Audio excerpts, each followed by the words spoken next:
Women's participation in sports has risen since Title IX passed in 1972. Title IX is a part of the educational amendment that says no one can be discriminated against during any educational activity based on their sex. Participating in sports gave women a sense of freedom and importance. Cycling has done more to emancipate women than anything else in the world.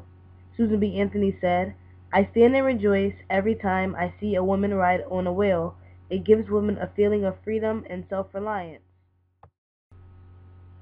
Edith Cummings was the first female athlete to appear on the cover of Time magazine, which is a big step in women's athletic history.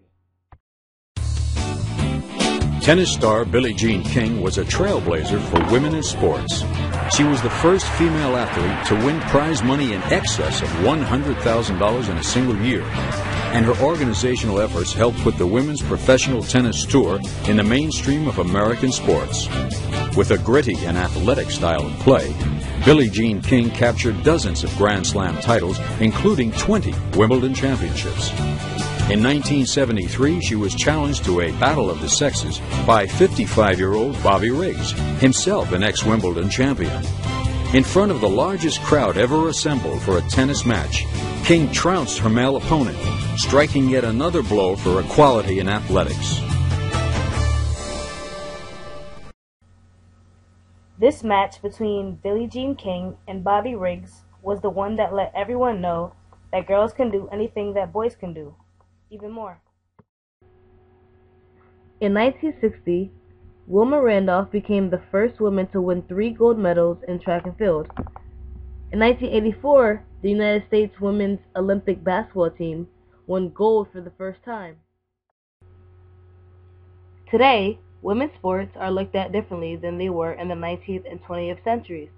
The views on women have changed drastically.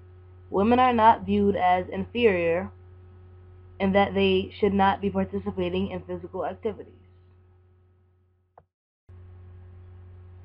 Even though women's participation in sports has risen, there is still a lack of focus on adequately preparing young women for sports during the off-season. The problem is that female sports are not taken seriously, and these female athletes are perceived in the wrong way. Strength and speed training is something that all athletes do. Part of the problem is that these female athletes don't have the right amount of resources in order to train for the off-season, or the right amount of support from others. This is something that needs to change. There needs to be more off-season workout programs for female athletes designed to adequately prepare them for their regular season sport when that time comes. Even though there are some programs already out there, none of those programs focus on preparing young high school female athletes